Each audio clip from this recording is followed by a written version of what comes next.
হাসনাতের বক্তব্য অপরিপক্ক গল্পের সম্ভার। নেত্র নিউজকে সেনা সদর, দুই ছাত্রনেতার আগ্রহেই সেনাপ্রধানের সঙ্গে বৈঠক। সেনাপ্রধানকে নিয়ে হাসনাতের বক্তব্যের সঙ্গে সার্জিসের দ্বিমত। দুজনের একজন মিথ্যা বলছেন, মন্তব্য মাসুদের। সংবিধানের মূলনীতি পরিবর্তন সহ কয়েকটি বিষয়ে বিএনপির না, জাতীয় ঐকমত্য কমিশনে মতামত জমা। পাওনা আদায়ে এস আলম গ্রুপের সম্পত্তি নিলামে তুলছে ইসলামী ব্যাংক, জাতীয় দৈনিকে নোটিশ প্রকাশ। এবং হাসিনা বিরোধী গণবিক্ষোভের কথা আগেই জানত ভারত, দাবি জয়শঙ্করের। বিবেচনা ইউনুস মোদির বৈঠক আয়োজনের অনুরোধ। আমন্ত্রণ টিভিএস নিউজ অব দ্য ডেতে, সাথে আছে আমি রঞ্জু ইফতেখার। এতক্ষণ দেখছিলেন সংবাদ শিরোনাম, এবারে জানাবো বিস্তারিত। আওয়ামী লীগের রিফাইন্ড একটি পক্ষকে রাজনীতিতে পুনর্বাসন করতে রাজি হতে ক্যান্টনমেন্ট থেকে চাপ পাওয়ার বিষয়ে জাতীয় নাগরিক পার্টি এনসিপির দক্ষিণাঞ্চলের মুখ্য সংগঠক হাসনাত আবদুল্লাহ যে দাবি করেছেন, সেনাবাহিনী সদর দপ্তর তার প্রতিক্রিয়া জানিয়েছে বলে উল্লেখ করা হয়েছে নেত্র নিউজের এক প্রতিবেদনে। 22 মার্চ নেত্র নিউজকে দেওয়া সেনা সদরের এক বিবৃতিতে সেনানিবাসে খোদ সেনাপ্রধান জেনারেল ওয়াকারুজ্জামানের সঙ্গে 11 মার্চ বৈঠকটি হওয়ার কথা স্বীকার করা হলেও হাসনাত আবদুল্লাহকে ডেকে নিয়ে যাওয়া এবং আওয়ামী লীগের পুনর্বাসনের বিষয় নিয়ে তাদেরকে প্রস্তাব বা চাপ প্রয়োগের অভিযোগ অস্বীকার করা হয়েছে। বরং হাসনাত ও সার্জিসের আগ্রহেই ওই বৈঠকটি হয়েছিল বলে বিবৃতিতে উল্লেখ করা হয়। প্রতিবেদনে আরও বলা হয়েছে, হাসনাতের পোস্টকে সম্পূর্ণ রাজনৈতিক স্ট্যান্ডবাজি ছাড়া আর কিছু নয় বলেও মন্তব্য করা হয়েছে সেনা সদরের বিবৃতিতে। এছাড়া এই ছাত্রনেতার বক্তব্যকে অত্যন্ত হাস্যকর ও অপরিপক্ক গল্পের সম্ভার হিসেবেও আখ্যা দিয়েছে সেনাবাহিনী। সেনাবাহিনীকে জড়িয়ে এনসিপির দক্ষিণাঞ্চলের মুখ্য সংগঠক হাসনাত আবদুল্লাহ সম্প্রতি ফেসবুকে যে পোস্ট দিয়েছেন, তাতে কিছুটা দ্বিমত প্রকাশ করে আবার পোস্ট দিয়েছেন দলটির উত্তরাঞ্চলের মুখ্য সংগঠক সার্জিস আলম।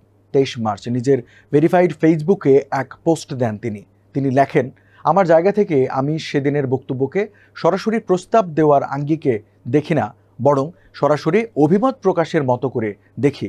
অভিমত প্রকাশ এবং প্রস্তাব দেওয়া দুটি বিষয়ের মধ্যে পার্থক্য রয়েছে। পাশাপাশি রিফাইন্ড আওয়ামী লীগের জন্য চাপ দেওয়ার যে বিষয়টি এসেছে, সেখানে চাপ দেওয়া হয়েছে এমনটি আমার মনে হয়নি, বরং রিফাইন্ড আওয়ামী লীগ না আসলে দীর্ঘমেয়াদে দেশের পরিস্থিতি এবং রাজনৈতিক দলগুলোর মধ্যে যে সমস্যার সৃষ্টি হবে সেটি তিনি অতি আত্মবিশ্বাসের সাথে বলছিলেন। এ বিষয়ে দলটির সিনিয়র যুগ্ম মুখ্য সমন্বয়ক হান্নান মাসুদ বলেছেন, দুই মুখ্য সংগঠক সার্জিস আলম বা হাসনাত আবদুল্লাহর যে কোনো একজন মিথ্যা বলছেন। রাষ্ট্রের নাম পরিবর্তন, 1971 সালের মুক্তিযুদ্ধ এবং 2024 সালের গণ অভ্যুত্থানকে এক কাতারে আনা, সংবিধানের মূলনীতির পরিবর্তন সহ বেশ কয়েকটি বিষয়ে দ্বিমত জানিয়েছে বিএনপি। 23 মার্চ দুপুরে বিএনপির স্থায়ী কমিটির সদস্য সালাহ উদ্দিন আহমেদের নেতৃত্বে একটি প্রতিনিধি দল জাতীয় সংসদ ভবনে জাতীয় ঐকমত্য কমিশনের কার্যালয়ে গিয়ে লিখিত মতামত জমা দেয়। পরে দলটির স্থায়ী কমিটির সদস্য সালাহ উদ্দিন আহমেদ সাংবাদিকদের এ কথাগুলো বলেন। তিনি বলেন, সংবিধানের গুরুত্বপূর্ণ অংশ হলো প্রস্তাবনা। সেটি পুরোপুরি পরিবর্তন বা সংশোধনের প্রস্তাব করা হয়েছে, অনেকটা পুনর্লিখনের মতো। সেখানে 1971 সালের স্বাধীনতা যুদ্ধের সঙ্গে 2024 সালের গণ অভ্যুত্থানকে এক কাতারে আনা হয়েছে। এটা সমুচিত বলে বিএনপি মনে করে না। বিএনপি পঞ্চদশ সংশোধনের আগের অবস্থায় যে প্রস্তাবনা ছিল সেটির পক্ষে। সংবিধানের পঞ্চদশ সংশোধনে পূর্বের অবস্থায় বহাল রাখা, জাতীয় পরিচয়পত্র, সংসদীয় আসন পুনর্নির্ধারণ ক্ষমতা নির্বাচন কমিশনের হাতে রাখতে মতামত জানিয়েছে দলটি। বকেয়া ঋণ আদায়ে এস আলম গ্রুপের সহযোগী প্রতিষ্ঠান ইনফিনিটি সিআর স্ট্রিপ ইন্ডাস্ট্রিজ লিমিটেডের সম্পত্তি নিলামে বিক্রির নোটিশ দিয়েছে ইসলামী ব্যাংক। 23 মার্চ একটি জাতীয় দৈনিকে ব্যাংকটি প্রতিষ্ঠানটির সম্পত্তি বিক্রির জন্য নিলামের নোটিশ প্রকাশ করেছে। নোটিশ অনুযায়ী 20 মার্চ পর্যন্ত সুদ ও আসল মিলিয়ে প্রতিষ্ঠানটির কাছে ইসলামী ব্যাংকের মোট পাওনা 2,738 কোটি টাকা।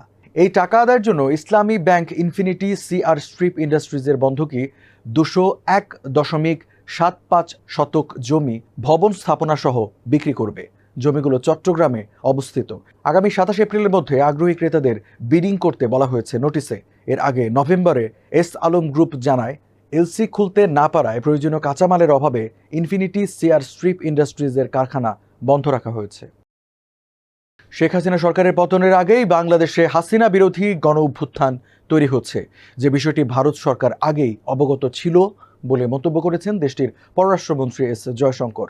22 মার্চ ভারতের পররাষ্ট্র মন্ত্রণালয় বিষয়ক পরামর্শক কমিটির সদস্যদের একথা জানান তিনি। দ্য হিন্দুর প্রতিবেদনে বলা হয়েছে, জয়শঙ্কর বলেন, আগে থেকে জানতে পারলেও এ বিষয়ে বিশেষ কিছু করার মতো অবস্থানে ভারত ছিল না, কারণ শেখ হাসিনার উপর তাদের যথেষ্ট প্রভাব ছিল না এবং তাকে কেবল পরামর্শ দেওয়ার সুযোগ ছিল। নয়াদিল্লিতে সংসদীয় প্যানেলের একটি বৈঠকে জয়শঙ্কর আরও জানিয়েছেন, বঙ্গোপসাগরে সহযোগিতা সংস্থা বিমস্টেকের আসন্ন শীর্ষ সম্মেলনের ফাঁকে অন্তর্বর্তী সরকারের প্রধান উপদেষ্টা ডক্টর মোহাম্মদ ইউনূসের সঙ্গে ভারতের প্রধানমন্ত্রী নরেন্দ্র মোদীর বৈঠক আয়োজনে বাংলাদেশের অনুরোধ বিবেচনা করা হচ্ছে। দর্শক, এই ছিল আজকে টিভিএস নিউজ অব দ্য ডেতে। এতক্ষণ সাথে থাকার জন্য ধন্যবাদ সবাইকে।